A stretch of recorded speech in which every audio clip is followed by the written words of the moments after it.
Assalamualaikum warahmatullahi wabarakatuh. Kami dari kelompok 1 kelas praktikum 1. Di sini kami akan memaparkan mengenai uji serologi. Berikut merupakan anggota kelompok dari kelompok 1 kelas praktikum 1. Yang pertama ada Adisha Nindita Stefani.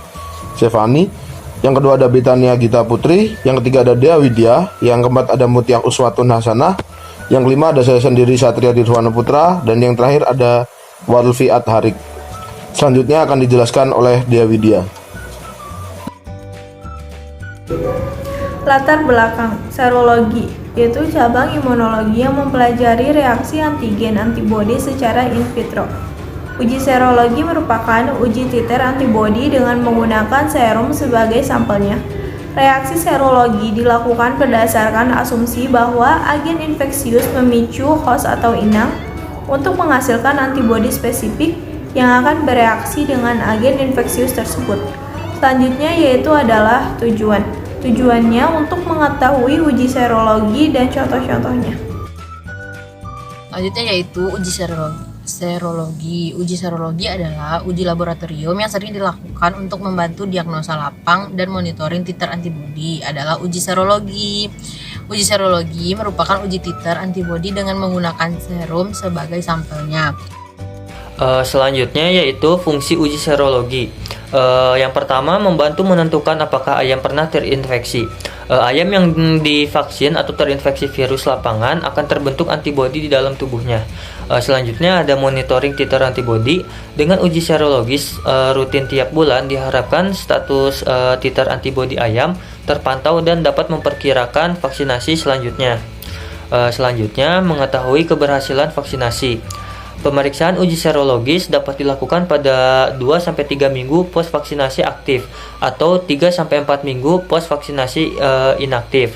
Selanjutnya ada pemetaan baseline titer. Baseline titer adalah level minimal titer antibodi agar peternakan aman dari infeksi penyakit tertentu di lingkungan peternakan itu sendiri. Dan yang terakhir yaitu mengukur antibodi maternal, antibodi yang diwariskan dari induk ayam kepada anaknya. Antibodi maternal ini akan berkurang atau menurun secara periodik. Pada saat antibodi maternal rendah atau di bawah standar protektif, peluang ayam terinfeksi penyakit semakin besar. Maka dari itu perlu dilakukannya vaksinasi. Selanjutnya akan dilanjutkan oleh rekan saya. Contoh-contoh uji serologi yang pertama, hemagglutination inhibition test atau HI test. Prinsip kerja dari HI test ialah mereaksikan antigen dan serum dengan pengenceran tertentu sehingga dapat diketahui sampai pengenceran berapa antibodi yang terkandung dalam serum dapat menghambat terjadinya aglutinasi eritrosit. HI test merupakan metode uji serologis yang mudah dilakukan dan hasilnya dapat diketahui dengan cepat. Yang kedua, rapid plate agglutination test atau RPE. RPE merupakan metode uji serologi yang sesuai dan mudah digunakan untuk mendeteksi antibodi yang dihasilkan saat ada infeksi atau vaksinasi bakteri dari Mycoplasma sp dan Salmonella sp. Metode uji ini juga relatif fleksibel karena dapat digunakan di laboratorium maupun langsung saat berada di kandang. Yang ketiga, enzim link immunosorbent assay atau ELISA. ELISA merupakan salah satu metode uji serologi yang mempunyai satu kelebihan, yaitu mampu mendeteksi beberapa jenis antibodi dari satu sampel serum, tergantung dari kit ELISA yang digunakan. ELISA juga memiliki tingkat spesifikasi yang tinggi, yaitu kemampuan mendeteksi ayam yang tidak terinfeksi atau ayam yang tidak terinfeksi dinyatakan negatif. Yang keempat, agar gel precipitation test atau AGPT. Metode uji serologis ini termasuk metode yang sederhana untuk mendeteksi antibodi terhadap berbagai virus berdasarkan reaksi positif dan negatif. Namun AGP akan mendeteksi semua strain virus tanpa memperhatikan serotipenya. Meski relatif belum dikenal oleh peternak, metode ini seringkali digunakan untuk mendeteksi antibodi dari virus IB dan fall adenovirus atau inclusion body hepatitis.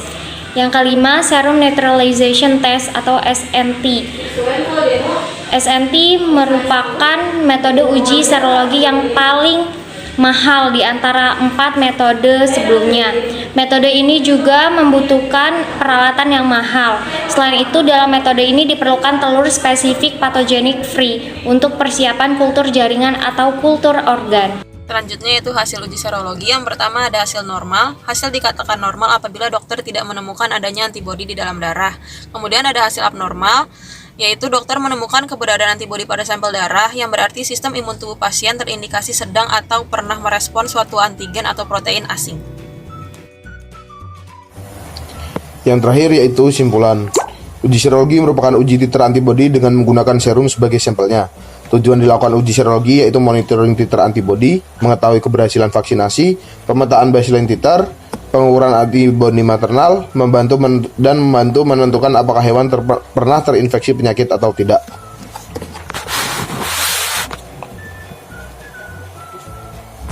Contoh uji serologi yaitu ada High Agglutination Inhibition Test atau HI Test, Rapid Plate Agglutination Test atau RPAT, Enzyme Linked Immunosorbent Assay atau ELISA, Agar Gel Precipitation Test atau AGPT, Serum Neutralization Test atau SNT, dan terakhir ada Coronavirus atau COVID.